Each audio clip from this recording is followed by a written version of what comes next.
ভারতে পাসপোর্ট ছাড়া বাংলাদেশ, আফগানিস্তান এবং পাকিস্তানে বিশেষ করে সংখ্যালঘু সম্প্রদায়ের মানুষদের থাকার একটা নতুন নিয়ম করা হয়েছে।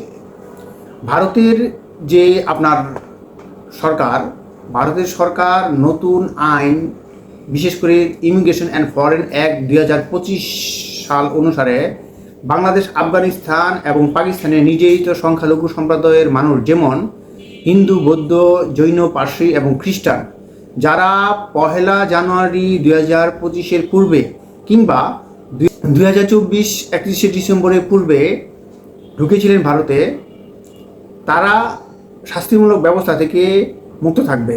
উদাহরণস্বরূপ, একজন বাংলাদেশি কিংবা একজন পাকিস্তানি হিন্দু, বৌদ্ধ বা খ্রিস্টান যিনি 2024 সালে শেষভাগে ভারতে এসেছিলেন, তারা পাসপোর্ট মেয়াদ শেষ হলেও তাকে দ্বিতীয়বার হোম বিভাগের অধীনে গ্রেপ্তার বা নির্বাসনের রাস্তায় ঠেলে দিবে না।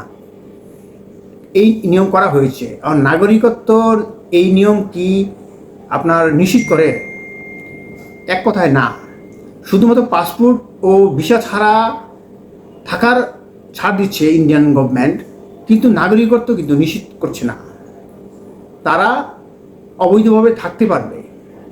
যেমন আপনার ইউএসএতে আপনার অবৈধভাবে মানুষজন থাকতে পারে, জাস্ট ওই রকম কিছুটা একটা আইন করা হয়েছে। যদিও সিটিজেনশিপ অ্যামেন্ডমেন্ট অ্যাক্ট 2019 অনুসারে, যেটাকে সিএএ বলা হয়, 2014 সালের 31শে ডিসেম্বর বা তার আগে আসা সংখ্যালঘু সম্প্রদায়ের মানুষদের ক্ষেত্রে নাগরিকত্ব দেওয়া হয়েছে। কিন্তু এই নতুন ছাড় 2024 সাল অবধি সেই নাগরিকত্ব দেওয়ার ব্যাপারে ছাড় দিচ্ছে বা দেওয়া হবে, এই ব্যাপারেও সিদ্ধান্ত হচ্ছে। তবে এই যে ভিসা ছাড়া বা কোনো কাগজপত্র ছাড়া থাকতে পারবে, এই আইনটি 2025 সেপ্টেম্বর 1 তারিখ থেকে কার্যকর হয়েছে, যখন ইমিগ্রেশন অ্যান্ড ফরেন অ্যাক্ট 2025 চালু করা হয়। এটা নিয়ে ইন্ডিয়ার কিছু স্থানে ব্যাপক প্রতিবাদ দেখা দিয়েছে। বিশেষ করে আসামের এই কেন্দ্রীয় সিদ্ধান্তের বিরুদ্ধে প্রতিবাদ দেখা দিয়েছে। এক্ষেত্রে আপনার মানুষদের মধ্যে, বিশেষ করে আসামের মানুষের মধ্যে আশঙ্কা রয়েছে, অভিবাসন ধারা যদি বৃদ্ধি পায় তাহলে সামাজিক এবং সাংস্কৃতিক যে চাপ, সেটা সৃষ্টি হতে পারে। অলরেডি আপনার আসামে সামাজিক উদ্বেগ এবং প্রতিরোধ চলছে। কিন্তু যারা নির্যাতিত, আফগানিস্তান থেকে এসেছেন, পাকিস্তান থেকে যারা নির্যাতিত হয়ে, বিভিন্ন সরকারের আমলে নির্যাতিত হয়ে এই দেশ ত্যাগ করেছেন, তারা আসলে কোথায় যাবে?